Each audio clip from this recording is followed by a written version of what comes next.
है सांख्य योग का, जहां हम लोग कल की कक्षा में 50 श्लोक तक अध्ययन कर चुके हैं और आज की कक्षा में हम लोग 51वें श्लोक से 51 श्लोक से अध्ययन प्रारंभ करते हैं। तो थोड़ी सी चर्चा कल की कक्षा पर भी हो जाए। देखिए, भगवान श्री कृष्ण अर्जुन को कर्मयोग का उपदेश देना प्रारंभ कर चुके हैं, जिसमें कि जो 50वां श्लोक हम लोग कल का देखे, उसमें भगवान श्री कृष्ण समबुद्धि युक्त पुरुष की प्रशंसा करते हुए अर्जुन को कर्मयोग के अनुष्ठान में लग जाने की आज्ञा दे देते हैं। ठीक, और उसके बाद देखिए आज का जो हम लोग श्लोक अध्ययन करेंगे 51 श्लोक, इसमें देखिए भगवान श्री कृष्ण अर्जुन को यह बताते हैं कि जो समबुद्धि से युक्त जो पुरुष होता है उसको किस फल की प्राप्ति होती है, उसको क्या प्राप्त हो जाता है। तो यह परीक्षा की भी दृष्टि से महत्वपूर्ण प्रश्न इसमें से बन रहा है मित्रों, कि जो समबुद्धि से युक्त पुरुष होता है उसको किस फल की प्राप्ति होती है। ठीक, यही बताते हुए भगवान श्री कृष्ण इस 51 श्लोक में कह रहे हैं। अब आइए देखते हैं। कर्मजं बुद्धि युक्ता ही फलम त्यक्त्वा मनीषिणः जन्म बंध विनिर्मुक्ता पदम गच्छन्त्यनामयम्। है ना, थोड़ी सी सुरभंग हो गया, खैर कोई बात नहीं, हम लोग आइए अध्ययन करते हैं। कर्मजम बुद्धि युक्ता यानी कि बुद्धि से युक्त। तो यहां पर मित्रों देखिए बुद्धि से युक्त है ना, तो किस बुद्धि से युक्त यहां बातें हो रही हैं। तो देखिए सम बुद्धि से युक्त, तो सम बुद्धि से युक्त। अब मनीषिणा के यहां पर चले आते हैं तो सटीक बैठेगा, ज्ञानी जन। ठीक, मनीष यानी कि ज्ञानी जन, सम बुद्धि से युक्त या ज्ञानी जन क्या करते हैं, कर्मजम कर्मों से उत्पन्न फल को, ज अर्थात उत्पन्न होना, तो क्या हो जाएगा, कर्म से उत्पन्न किसको, फलम मने फल को, ही मने निश्चय ही, त्यक्त्वा मने त्याग कर, कत्वा प्रत्यय लगा है तो त्याग कर। आ गई बातें समझ में ना, कि जो समबुद्धि से युक्त जो पुरुष होता है, जो ज्ञानी जन होते हैं, वह कर्म से उत्पन्न होने वाले इस फल को त्याग कर, ठीक, क्या करते हैं अब आगे देखिए।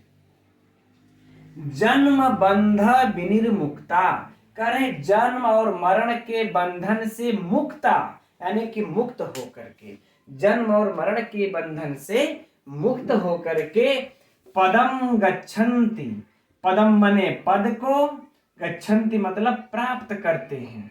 तो किस पद को प्राप्त करते हैं मित्रों, तब यहां पर देखिए स्पष्ट लिखा हुआ है कि अनामयम, अनामयम अर्थात निर्विकार कह ले हम, या फिर चाहे इसको हम निर्विकार, ठीक, निर्विकार पद को प्राप्त हो जाता है ना, यानी कि स्वयं कह ले एक प्रकार से परमात्मा पद को ही वह प्राप्त हो जाता है ना, तो निर्विकार पद को वह प्राप्त हो जाता है। यह प्रश्न देखिए हो गया ना, कि जो समबुद्धि से युक्त पुरुष होता है उसको क्या प्राप्त होता है, तो देखिए यही निर्विकार पद प्राप्त होता है। तो हे अर्जुन, जब तुम भी इस समबुद्धि से युक्त कर्मों को करोगे, कर्मयोग का अनुष्ठान करोगे, तब तुम भी निर्विकार पद को प्राप्त हो जाओगे।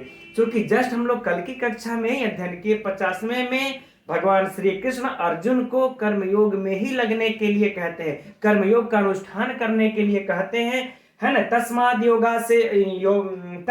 योगाय युज्यस्व योगः कर्मसु कौशलम, है ना। तो यह कह करके योग में लगने के लिए ही कहते हैं। तो यह कर्म योग से समबुद्धि से युक्त कर्मों को करने पर क्या प्राप्त होगा, जिज्ञासा होगी ना। तो देखिए यही निर्विकार पद प्राप्त होगा। आ गया बातें समझ में मित्रों। एक बार संपूर्ण अर्थ को एक बार देख लेते हैं, फिर प्रश्नों को देखेंगे। तो भगवान श्री कृष्ण अर्जुन से कह रहे हैं कि हे अर्जुन, समबुद्धि से युक्त, क्योंकि हे अर्जुन समबुद्धि से युक्त जो ज्ञानी जन होते हैं वह अपने संपूर्ण कर्मों से उत्पन्न होने वाले इस फल को त्याग करके जन्म बंधन से मुक्त, है ना, जन्म रूप बंधन से मुक्त होकर के निर्विकार पद को प्राप्त करते हैं, ठीक है ना। देखिए कहने का भाव यह है कि समबुद्धि से जो युक्त रहेगा ना, वह कर्म से उत्पन्न जो फल होता है, जो भी हम कर्म करते हैं उसके बदले में कर्म करेंगे तो कोई ना कोई उसका अच्छा या बुरा कोई न कुछ तो फल हमें प्राप्त ही होगा। तो उस फल को वह त्याग देता है, चाहे उसके उसके लिए अच्छा हो चाहे बुरा हो, उसका कोई मतलब ही नहीं रह जाता। उसको त्याग करके ही वह जन्म बंधन से मुक्त होकर के निर्विकार पद को प्राप्त करता है। अब देखिए प्रश्न इसमें है ना, पहला प्रश्न हम लोग देखते हैं ये कि कौन सा व्यक्ति, कौन से कैसे कौन ज्ञानी जन जन्म बंधन से मुक्त हो जाते हैं, जन्म बंधन से मुक्त हो जाते हैं कैसे ज्ञानी जन। ठीक, तो समबुद्धि से युक्त ज्ञानी जन। एक प्रश्न हो गया ना ये वाला। ठीक, जन्म कि कैसे ज्ञानी जन जन्म मरण के बंधन से मुक्त हो जाते हैं, तो समबुद्धि से युक्त ज्ञानी जन। ठीक, अच्छा दूसरा प्रश्न, कैसे ज्ञानी जन कर्मों के फल को त्याग देते हैं, तो समबुद्धि से युक्त ज्ञानी जन कर्म से उत्पन्न फल को त्याग देते हैं। यह हो गया हम लोगों का दूसरा प्रश्न।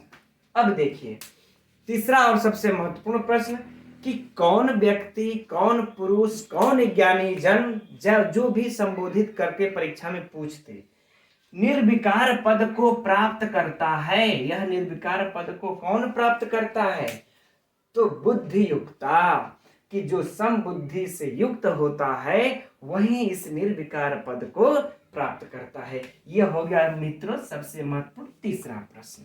ठीक, तो ये 3 प्रश्न इसमें से हो गए, श्लोक भी समझ लिए। अब आइए हम लोग इसके व्याकरणात्मक टिप्पणियों को देखते हैं।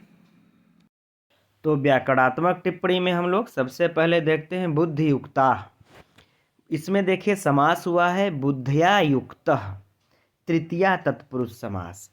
और उसके बाद जब सुआद की उत्पत्ति होती है तो पुल्लिंग के प्रथमा विभक्ति बहुवचन में बन जाता है बुद्धि युक्ता। मित्रों यह इसकी चर्चा, यह शब्द कल की भी कक्षा में आया था और आज भी आया है, तो महत्वपूर्ण है, याद रहे। जब पूछे इसमें कौन सा समास है तो तृतीया तत्पुरुष समास है, और कौन सा विभक्ति वचन है तो प्रथमा विभक्ति बहुवचन है। अब आगे देखिए मनीषिणः, यह भी महत्वपूर्ण शब्द है। देखिए मनीषा धन ईनी है ना, लग करके यह ईनी प्रत्यय लग करके जब सुआदि की उत्पत्ति होती है तो पुल्लिंग के प्रथमा विभक्ति बहुवचन में बन जाता है मित्रों मनीषिणः, है ना। जबकि इसका अगर मूल शब्द देखेंगे तो होता है मनीषिन, है ना, मनीषिन होता है। और यह पुल्लिंग का शब्द है और नकारांत है, चूंकि अंत में न है तो यह नकारांत शब्द होता है। तो यह मनीषिन से नहीं बल्कि मनीषा से ईनी प्रत्यय लगता है, याद रहे। ठीक, अब आगे देखते हैं हम लोग कर्मजम। कर्मजम नपुंसक लिंग द्वितीय विभक्ति एक वचन, सरल है, आप सभी लोग जानते होंगे। फलम में देखेंगे तो नपुंसक लिंग द्वितीय विभक्ति एक वचन, यह भी सभी लोग आप लोग जानते होंगे। तो त्यक्तवा त्यज धन कत्वा, यह भी सरल है ना, यह भी सभी लोग जानते होंगे। अब आइए हम लोग चलते हैं जन्म बंध विनिर्मुक्ताः पर। यहाँ पर देखिए समास हुआ है, दो समास हुआ है, तो जरा ध्यान से देखते हैं। पहले देखिए जन्म एव बंध, यहाँ पर समास हुआ जन्म बंध कर्मधारय समास, यानी जन्म बंध सिर्फ यहाँ तक समास हुआ है। और जब यह हो जाता है तो जन्म बंधेन विनिर्मुक्ताः, फिर तृतीया तत्पुरुष समास। ठीक, तो अब जा कर के यहाँ तृतीया तत्पुरुष समास होता है जन्म बंधेन विनिर्मुक्ताः। ठीक, तो अगर जन्म बंधा में पूछे तो कर्मधारय, और उसके बाद अगर पूरे में अगर पूछ देगा जन्म बंध विनिर्मुक्ता में, तब हम लोग तृतीया तत्पुरुष लगाएंगे जन्म बंधेर विनिर्मुक्ता, है ना। चूंकि जब पूरे में होगा तो यही तृतीया तत्पुरुष समास ही होगा। ठीक, अब आगे देखते हैं अनामयम, है ना, न विद्यते आमयः यस्मिन् तत् बहुब्रीहि समास। सुवाद की उत्पत्ति करके नपुंसक लिंग के द्वितीय विभक्ति एक वचन में बनता है अनामयम। अनामयम में कौन सा है, बहुब्रीहि। ठीक, गच्छन्ति गमली अर्थात गम धातु है। ठीक, यह मूल धातु यह होती है, लोप होकर के गम ही बचता है। गतव अर्थ में परस्मय पद में इसका रूप चलता है, लट लकार प्रथम पुरुष बहुवचन में सरल है, सभी लोग जानते होंगे। ठीक, अब यहाँ पर संधि की चर्चा हुई है, गच्छन्त्यानामयम, है ना। तो देखिए गच्छन्ति धन अनामयम, ठीक, ई है अ है तो यड़ संधि हो जाती है, बन जाता है गच्छन्त्यनामयम, ठीक। अब आइए अगला श्लोक देखते हैं। आइए इस 52 श्लोक को देखते हैं। अब यहाँ पर चर्चा थोड़ी सी इस श्लोक के प्रसंग की भी हो जाए। तो देखिए भगवान श्री कृष्ण 51 श्लोक में तो अर्जुन से कह देते हैं कि हे अर्जुन, जो सम बुद्धि से युक्त ज्ञानी जन पुरुष होता है वह कर्मों के फल को त्याग करके निर्विकार पद को, अनामय पद को प्राप्त कर लेता है। लेकिन अब यहाँ अर्जुन के मन में जिज्ञासा तो हो सकती है कि यह समबुद्धि से युक्त व्यक्ति बनेगा कैसे, समबुद्धि से युक्त आदमी होगा कैसे और इस निर्विकार पद को कैसे प्राप्त करेगा। तो इसी प्रश्न के समाधान में भगवान श्री कृष्ण अर्जुन से 2 श्लोक कहते हैं, 52 और 53। तो पहले हम लोग 52 को देख लेते हैं कि देखिए समबुद्धि से युक्त आदमी पुरुष कैसे हो जाता है। तो भगवान श्री कृष्ण कहते हुए कह रहे हैं, यदा ते मोह कलिलम बुद्धि व्यतितरिष्यति तदा गन्तासि निर्वेदम श्रोतव्यस्य श्रुतस्य च, ठीक। तो कह रहे हैं कि यदा, हे अर्जुन, यदा, जिस काल में, ठीक, अर्थात जिस समय में, ते माने तेरी बुद्धि माने बुद्धि, जिस काल में तेरी बुद्धि मोह कलिलम, कह रहे मोह रूपी दलदल से, किसके दलदल से, कह रहे इस मोह रूपी दलदल से, ठीक। जब इस तुम्हारी बुद्धि इस मोह रूपी दलदल से व्यतितरिष्यति अर्थात अच्छी प्रकार से भली भांति, तरिष्यत माने तैर करके पार कर जाएगी, अर्थात मतलब निकल जाएगी, पार कर जाएगी, है ना। इस दलदल को देखिए, जो मोह में हम लोग फंसे हुए, इस मोह को, यह दलदल है, इस दलदल को जब तुम्हारी बुद्धि जिस काल में इस दलदल को पार कर जाएगी, अब आगे देखिए, तदा, उसी काल में, ठीक, गंतासी मतलब प्राप्त कर लोगे, गंतासी अर्थात प्राप्त कर लोगे, यानी तुम्हें क्या प्राप्त कर लोगे, कहे निर्वेदम अर्थात वैराग्य, क्या प्राप्त कर लोगे तुम, वैराग्य, ठीक। आगे बातें समझ में ना। अब ये वाला तो हम लोग देखेंगे, पहले एक बार इससे बैठा लेते हैं। हे अर्जुन, जिस काल में तेरी बुद्धि मोह रूपी दलदल को भली भांति पार कर जाएगी, उसी काल में तुमको वैराग्य प्राप्त हो जाएगा। किससे वैराग्य, तो कहें श्रोतस्य, श्रोतव्यस्य और श्रुतस्य, श्रुतस्य अर्थात सुने हुए और कहें श्रोतव्यस्य, श्रोतव्यस्य अर्थात सुनने में आने वाले सभी भोग विषयों से उसी काल में तुम्हें वैराग्य प्राप्त हो जाएगा। अर्थात कि जितने भी भोग वाले वस्तु है ना, उससे तुम्हारा मोह भंग हो जाएगा, उससे तुमको वैराग्य हो जाएगा, उसमें तुम्हारी कोई दिलचस्पी नहीं रह जाएगी। लेकिन ये सब इससे वैराग्य कब प्राप्त होगा, जब तुम मोह रूपी दलदल को पार करोगे। क्योंकि जब तक से इस मोह रूपी दलदल को अर्जुन तुम्हारी बुद्धि पार नहीं करती है, तब तक हे अर्जुन इस सुने हुए और सुनने में आने वाले जितने इस संसार में भोग विलास वाले विषय हैं, वस्तुएं हैं, उस सब में तुम्हारी आसक्ति बनी रहेगी। और जिस दिन इस मोह को पार कर लोगे, उस दिन जितने सुने हुए और सुनने में आने वाले वस्तुएं हैं, भोग विलास वाले विषय हैं, उन सभी से उसी काल में तुमको वैराग्य प्राप्त हो जाएगा। आगे बातें समझ में। अब देखिए इसमें से ये जो पंक्ति है दोनों कुछ, यद्यपि इधर के मित्रों ये सब सारी पंक्तियां हम लोगों को याद कर लेना है ना। सुक्ति इसमें तो यद्यपि है नहीं, लेकिन फिर भी जो है कि हम लोगों की पंक्तियां महत्वपूर्ण है, याद कर लेना है, परीक्षा में पूछा जा सकता है। और इसमें से कुछ विशेष प्रश्न देखिए बन नहीं रहा है, क्योंकि या तो ऐसे बन सकता है कि हे अर्जुन की बुद्धि वैराग्य को कब प्राप्त होगी, या नहीं, अर्जुन को किस काल में वैराग्य प्राप्त होगा?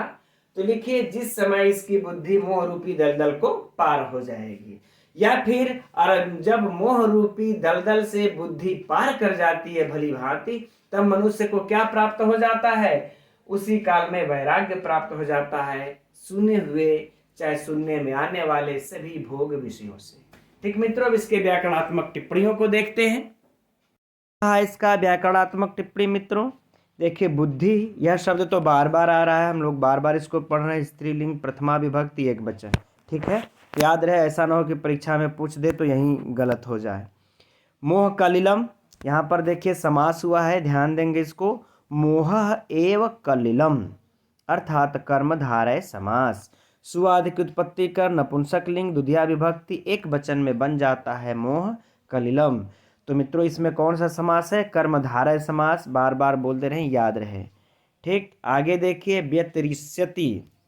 इसमें देखिए वी उपसर्ग है, फिर अति उपसर्ग है, इसके बाद त्रि धातु है तरड़े अर्थ में, फिर परस्मय पद में इसका रूप चलता है, तब लिट लकार के प्रथम पुरुष एक वचन में बन जाएगा व्यतिरिष्यति, व्यतितरिष्यति, व्यतितरिष्यति, व्यतितरिष्यतः, व्यतितरिष्यन्ति।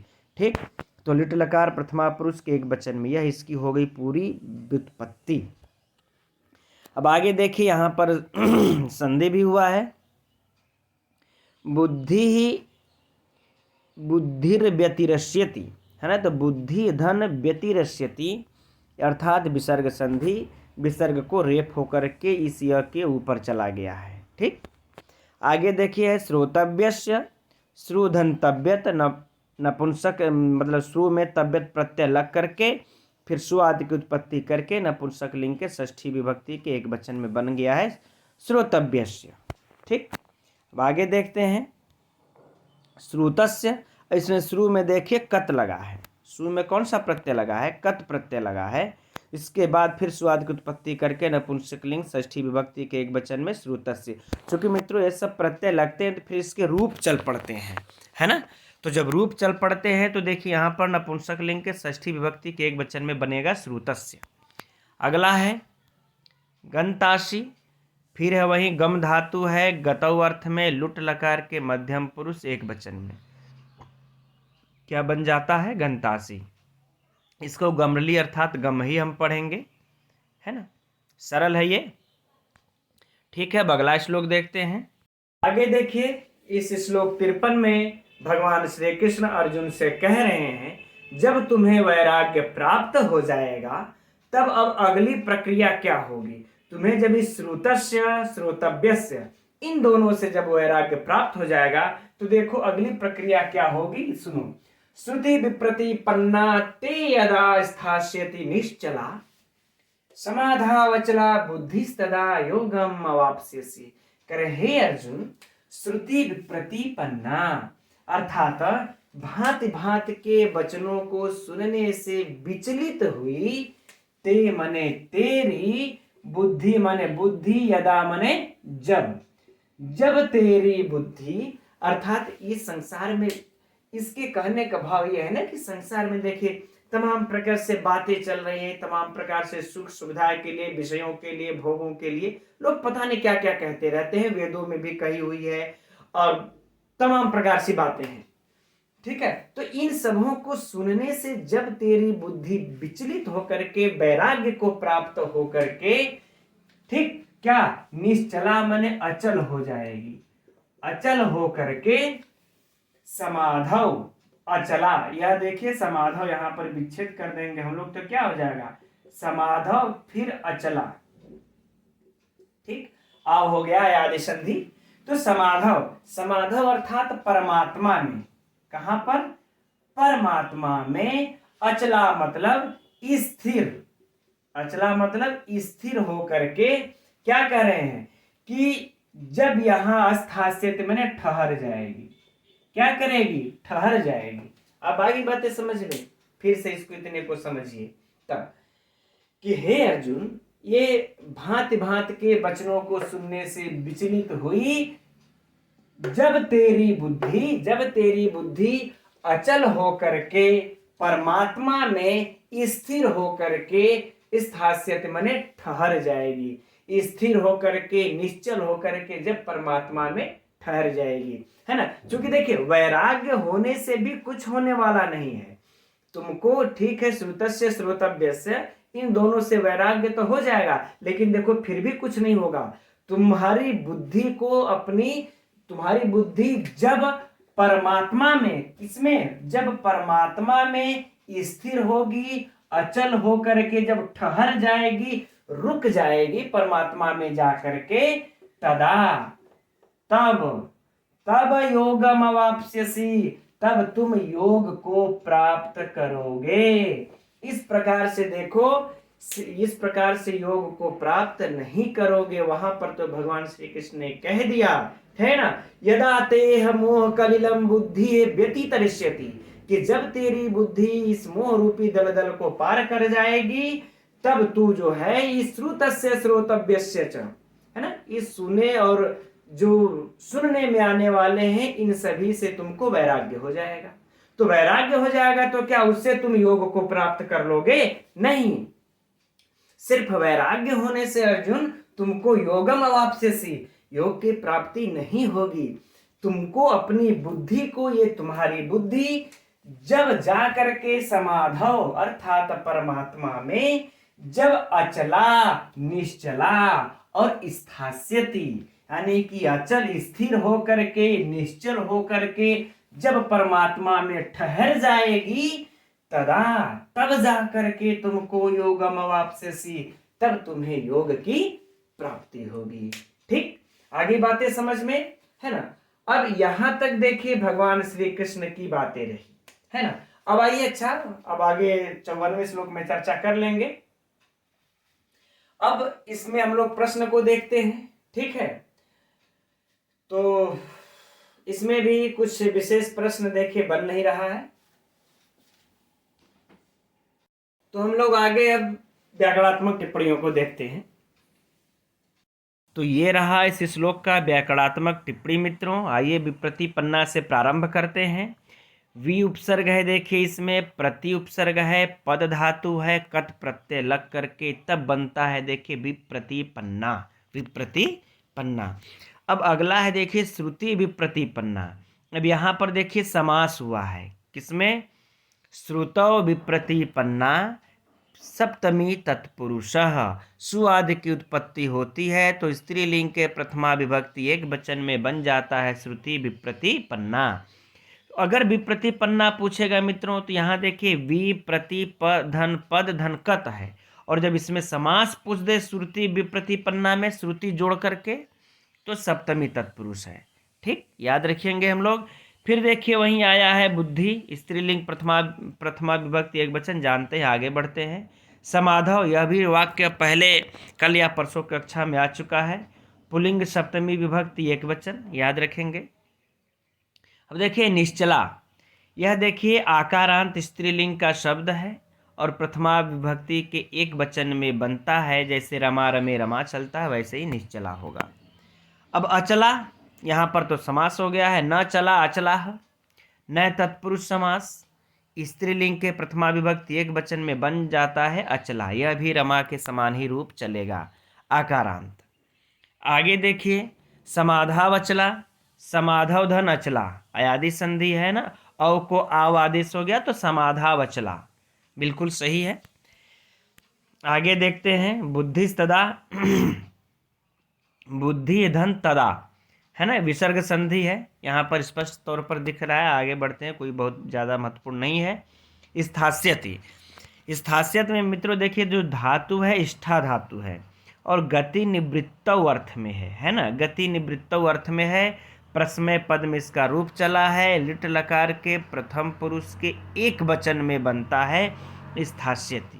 ठीक, इसमें स्था धातु आप लोग, स्था मत आप लोग समझिएगा, ये नहीं है, यह जो लिखा है स्था, यह मूल रूप से भी बस यही धातु होती है स्था, बस उसके नीचे ये अनुदात्त का चिन्ह लगा होता है, वह लोप होकर के मुख्य मतलब यहीं बचता है, स्था ही बचता है। ठीक, इसका मूल भी आप लोग यहीं समझिएगा। ठीक, अब आगे देखते हैं। अगला है अवाप्स्यसि, यहाँ पर देखिए अ उपसर्ग पूर्वक आप धातु है, मूल शब्द इसका है आपली। तो आप धातु है व्याप्त अर्थ में, परस्मय पद में, लुट लकार मध्यम पुरुष एक वचन में बन, अरे लिट लकार मध्यम पुरुष एक वचन में बन जाता है मित्रों अवाप्स्यसि। ठीक, तो इसकी भी व्युत्पत्ति हो गई। अब आइए हम लोग अगला श्लोक देखते हैं। अब आइए हम लोग इस 54वें श्लोक को देखते हैं। मित्रों, यह परीक्षा की दृष्टि से यह श्लोक अत्यंत से अत्यंत महत्वपूर्ण है। परीक्षा कोई भी हो, यदि उसके सिलेबस में श्रीमद् भगवद गीता सम्मिलित है तो समझिए कि इस श्लोक से प्रश्न पूछता ही पूछता है। चाहे वह इसकी पंक्ति उठा करके दे देगा या फिर इन सभी में से प्रश्नों को बना करके खुद करके पूछेगा, लेकिन पूछेगा। ठीक, तो हम लोग इस श्लोक को जरा ध्यान से गहराई से पढ़ते हैं, है ना, और प्रश्नों को हल करते हुए।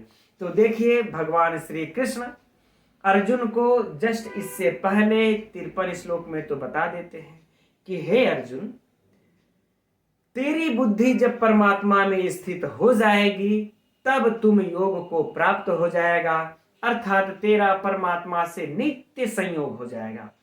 तब अब इसको अर्जुन को उत्सुकता होती है कि जब मेरी परमात्मा में बुद्धि ठहर जाएगी, जिस पुरुष की भी परमात्मा में बुद्धि ठहर जाती है, स्थित हो जाती है, वह उसका क्या लक्षण है, कैसे बोलता है, कैसे बैठता है, कैसे उठता है, इन्हीं सबों को यह पूछता है। क्योंकि यह छोटी मोटी बात नहीं है कि जिसकी बुद्धि स्थिर होकर के परमात्मा में स्थित हो जाए तो सोच करके ही लगता है कि वह पुरुष कैसा आचरण करता होगा, तो हम भी वैसा ही करेंगे। ठीक, तो इसीलिए यह श्लोक अर्जुन बोलता है, अर्जुन बोलते हैं, है ना। क्योंकि यह मित्रों यह भी पूछ देगा, है ना, कि यह श्लोक किसने कहे हैं, यह श्लोक किसका कहा हुआ है। तो अर्जुन का है कहा हुआ। यहाँ पर हम लोग इसको याद रख लीजिए। कह रहे हैं स्थित प्रज्ञस्य का भाषा समाधिस्थस्य केशव स्थित धी किम प्रभासेत किमासीत ब्रजेत किम, है ना। भगवान श्री कृष्ण से कह रहे हैं कि हे केशव, केशव, हे केशव, अर्जुन कह रहे हैं कि हे केशव, समाधिस्थस्य अर्थात समाधि में स्थित, कहां में स्थित, समाधि में स्थित, है ना।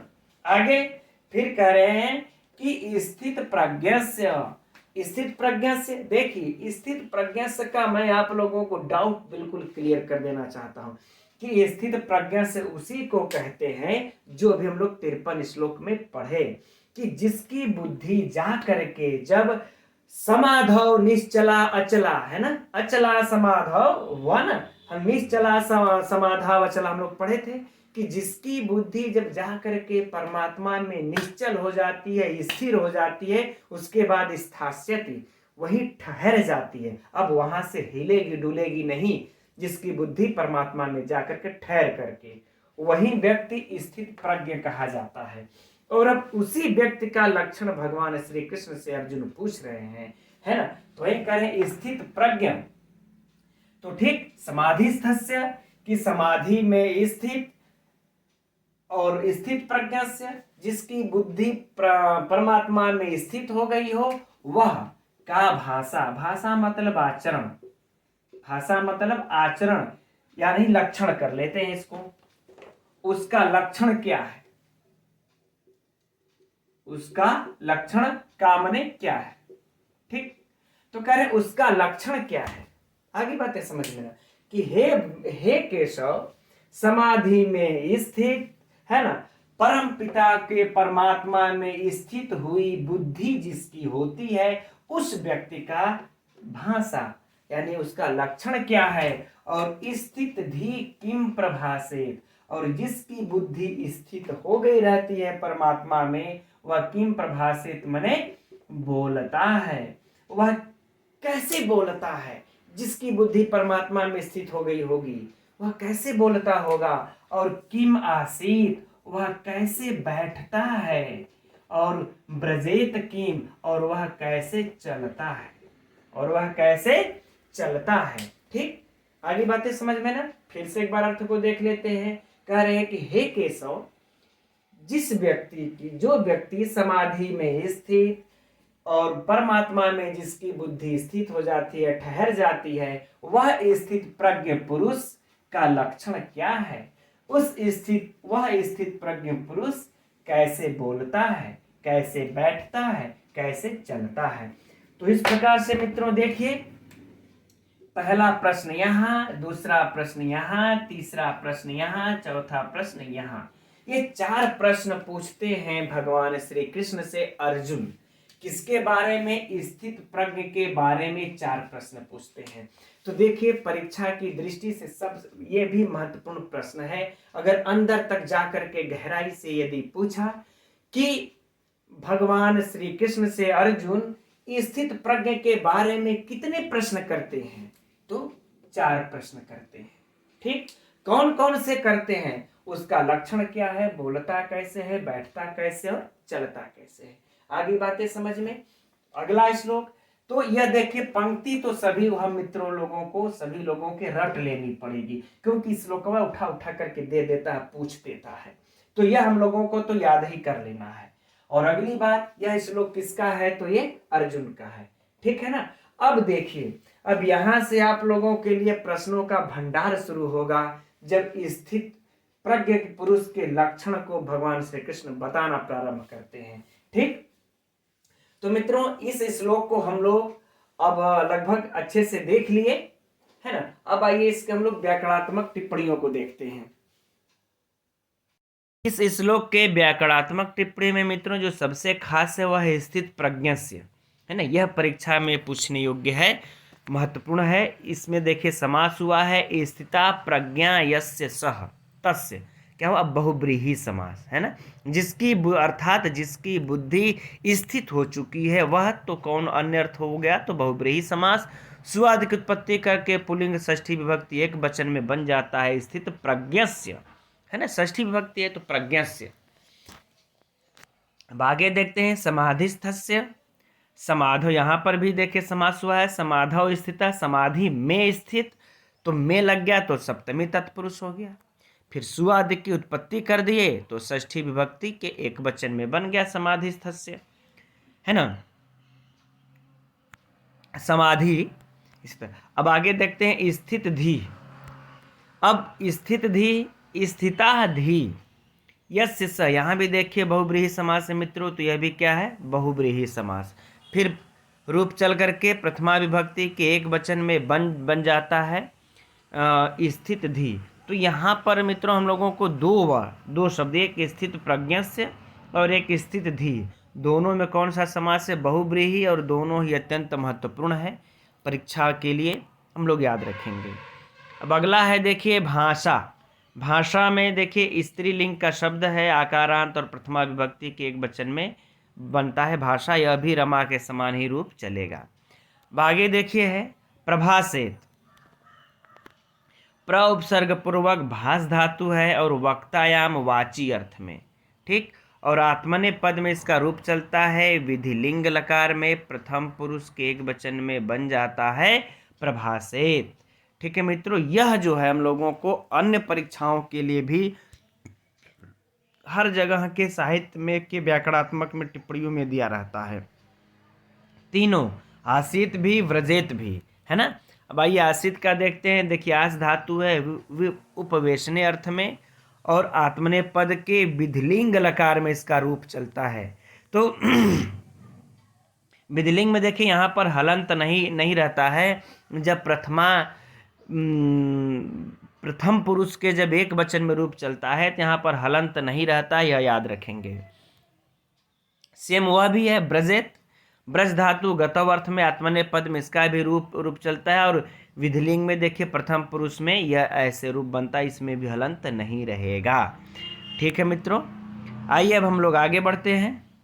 अब देखिए भगवान श्री कृष्ण इस अगले श्लोक में 55वें श्लोक में अर्जुन के द्वारा पूछे गए वह 4 प्रश्न, स्थित प्रज्ञ के बारे में 4 प्रश्नों में जो पहला प्रश्न है लक्षण, ठीक है ना। चारों का क्रम भी मित्रों आप लोग याद रखिएगा ना, लक्षण और कैसे बोलते हैं, कैसे बैठते हैं और कैसे चलते हैं ना, तो ये चारों क्रम भी याद रखिएगा। तो पहला क्रम जो है कि उस स्थित प्रज्ञ पुरुष का लक्षण क्या है, इसका संक्षिप्त में उत्तर भगवान श्री कृष्ण अब दे रहे हैं। ठीक, अब आइए उसको देखते हैं। तो कह रहे हैं श्री भगवान उवाच, कि भगवान कह रहे हैं अब, प्रजहाति यदा कामान सर्वान् पार्थ मनोगतान् आत्मन्नेवात्मना तुष्टः स्थित प्रज्ञस्तदोच्यते। कह रहे हैं भगवान श्री कृष्ण कि हे पार्थ, पार्थ अर्थात हे पार्थ, मनोगतान अर्थात मन में स्थित, मन में स्थित, क्या स्थित, कामान सर्वान यानी कि सभी कामनाओं को, सभी कामनाओं को, ठीक, क्या करता है, यदा मने जब, और प्रजहाति मने त्याग देता है, जब त्याग देता है। ठीक, अब उसका लक्षण बता रहे हैं, किसका, इस स्थित प्रज्ञ सदोच्यते। बहुत ही महत्वपूर्ण श्लोक है मित्रों, यह भी, इससे भी परीक्षा में प्रश्न आते हैं, है ना। तो कह रहे हैं कि हे पार्थ, हे पार्थ, मन में स्थित जब सभी कामनाओं का त्याग कर देता है व्यक्ति, कोई भी पुरुष जो जितनी मन में सभी कामनाएं उस सबका त्याग कर देता है, और इसके बाद आत्मनेव आत्मनि, आत्मन एव आत्मा, है ना। इसको देखिए, पहले क्या है, आत्मनि, आत्मनि है, फिर एव, फिर आत्मना, आत्मना। ठीक, एक में सप्तमी विभक्ति, एक में तृतीया, तो एक में हो जाएगा आत्मा से, इसका अर्थ क्या हो जाएगा, आत्मा से, और आत्मनि सप्तमी में, तो आत्मा में, आत्मा से आत्मा में। ठीक, और आत्मा से आत्मा में ही तुष्ट माने संतुष्ट रहता है, आत्मा से आत्मा में ही जब संतुष्ट रहता है तब उसको स्थित प्रज्ञ सदोच्यते, तब उसको स्थित प्रज्ञ कहा जाता है। एकदम एक लाइन में क्लियर करके बता दिया अर्जुन से। ठीक है, संक्षिप्त में फिर से देख लेते इसके अर्थ को। भगवान श्री कृष्ण कह रहे हैं कि हे अर्जुन, जब कोई पुरुष अपने मन में स्थित सभी कामनाओं को त्याग देता है और आत्मा से आत्मा में ही संतुष्ट रहता है, आत्मा से आत्मा में ही संतुष्ट रहता है, तब वह स्थित प्रज्ञ कहा जाता है ना। अब देखिए, इसमें परीक्षा से हम लोग प्रश्नों को देखते हैं। तो ये वाली मित्रों जो पंक्ति है, ये वाली हम लोग इसको याद रखेंगे, है ना। अगला प्रश्न है, देखिए, कि स्थित प्रज्ञ सदोच्यते किम, है ना। स्थित प्रज्ञ पुरुष किसे कहा जाता है। ठीक है, तो सीधे लिखिए ये वाला पंक्ति, आत्मन्नेवात्मना संतुष्ट, जो आत्मा से आत्मा में ही संतुष्ट रहता है उसे स्थित प्रज्ञ कहा जाता है। ठीक, एक संभावित प्रश्न हो गया, ठीक है ना। और इसमें से मित्रों लगभग यही, या फिर ऐसे को अगर घुमा के पूछ दे कि जो आत्मा से आत्मा में ही संतुष्ट रहता है उस पुरुष को कहते हैं, क्या कहते हैं, तो स्थित प्रज्ञ कहते हैं। ठीक, हो गई ये बातें, है ना। तो इसमें से लगभग मुख्य जो प्रश्न है यही है। अब आइए हम लोग इसके व्याकरणात्मक टिप्पणियों को देखते हैं। श्लोक के व्याकरणात्मक टिप्पणी में प्रजहाति से हम लोग प्रारंभ करते हैं। देखिए, प्रसर्ग पूर्वक ओ हाक त्यागे अर्थ में यह धातु है और प्रश्मय पद का में इसका रूप चल करके लट लकार के प्रथम पुरुष एक वचन में बन जाता है प्रजहाति। ठीक है, तो यह महत्वपूर्ण है मित्रों, याद रखेंगे। कामान पुल्लिंग का द्वितीय विभक्ति बहुवचन का रूप है, सरल है, आप सभी लोग जानते हैं। अब अगला है, देखिए, मनोगतान, समास हुआ है मनः गताः तान। ठीक, द्वितीय तत्पुरुष समास से सुआदि की उत्पत्ति करके पुल्लिंग के द्वितीय विभक्ति के बहुवचन में बन जाता है मनोगतान। अब आगे, आत्मना, आत्मन शब्द है नकारांत पुल्लिंग का और तृतीय विभक्ति के एक वचन में बन जाता है आत्मना, आप सभी लोग जानते होंगे, सरल है। वही चीज है आत्मनि। अब आत्मनि में आत्मन वही शब्द है और पुल्लिंग के सप्तमी विभक्ति के एक वचन में बनता है आत्मनि और तृतीय एक वचन में बनता है आत्मना, शब्द एक ही है, आत्मन। अब आगे देखिए, अब आत्मन्नेव, तो आत्मनिधन एव यहाँ पर यण संधि आप लोगों की के बाद ये स्पष्ट है, तो यण संधि। आत्मन्य में कौन संधि है? यण संधि है। नोट करते रहिएगा मित्रों आप लोग, या तो फिर चाहे तो आप लोग स्क्रीनशॉट भी ले सकते हैं इसका। अब आगे देखते हैं। अब आत्मन्यव आत्मना, तो आत्मन्यव धन आत्मा आत्मना दीर्घ संधि हो गई। ठीक, आत्मन्यव धन आत्मना अ आ मिलकर के सवर्ण दीर्घ हो गया। स्थित प्रज्ञ, स्थित धी यस्य सह बहुब्रीहि समास। यह भी देखिए मित्रों, स्थित प्रज्ञ में जिसकी बुद्धि स्थित हो चुकी, अन्य अर्थ हुआ तो बहुब्रीहि समास, फिर पुल्लिंग के प्रथमा एक विभक्ति एक वचन में बन जाता है स्थित प्रज्ञ। अब आगे देखिए, स्थित पत्रस तदा, स्थित प्रज्ञ धन तदा विसर्ग संधि है, स्पष्ट है, सरल है, कोई दिक्कत नहीं है। उच्यते, हाँ ये महत्वपूर्ण है।